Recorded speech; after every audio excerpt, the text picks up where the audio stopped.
So for workshop 10, make sure you refer to the workshop activities found on page 9 of the teacher manual. Make sure everyone's signed in and everyone has their folders. And then the teacher is going to teach the nutrition for workshop 10, which is found on page 10 of the student manual. This workshop is all about balance. So it's the importance of balancing healthy food with unhealthy food. So one way to kind of look at it is you want to aim for eating about 80 to 90% of your diet healthy foods, and then that other 10 to 20% can be the less healthy foods. And it talks about how we need that balance. We need the healthy food, of course, for energy, for proper brain function, so our body's working optimally, and just so we feel good. But sometimes that unhealthy food, it can really taste good. Or sometimes it's fun to, go out and get pizza or whatever with your friends or get ice cream. So to really teach them that that's okay to do those things, we just want to reduce the amount, how much of it we're eating.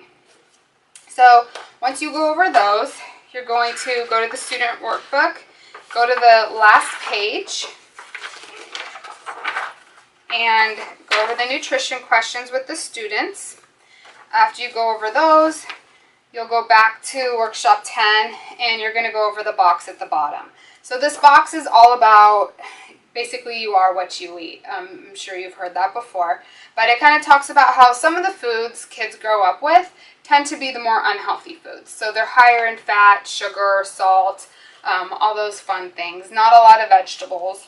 So once children get used to these types of foods, as they grow up into adults, it's harder to make the change to the more healthy foods. So this box is really just kind of saying, if you're one of these people who grow up eating less healthy foods more often, maybe just start thinking about switching over and eating the more healthy foods more often.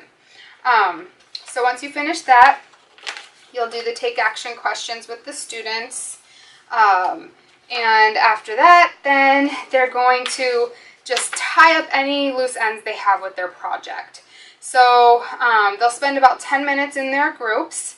Then you'll come together for the class discussion. Oh, and while they're in their groups, they're actually going to prepare a short presentation that they'll give during culmination, all about kind of what role their group played in the project overall. So once they finish that, you'll come together for the class discussion. And really all this class discussion is going to do is you're going to plan out the order that the groups are going to speak at culmination so that it flows nicely and so everyone knows when they're going to be speaking. After that, the students will fill out the final 5 questions on their project record, and they'll then turn that into you.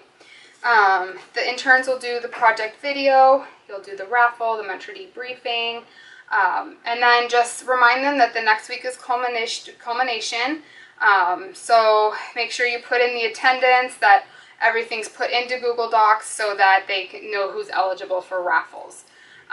Before next week's culmination, you will need to figure out which students will be eligible for the raffles. You can do this using the incentive sheet that's in the teacher manual, as well as all the Google Docs spreadsheets that you've been inputting in through this whole time to calculate the information. And I'll remind you again on the culmination video of how to do this. So that's it for workshop 10. Have a great time.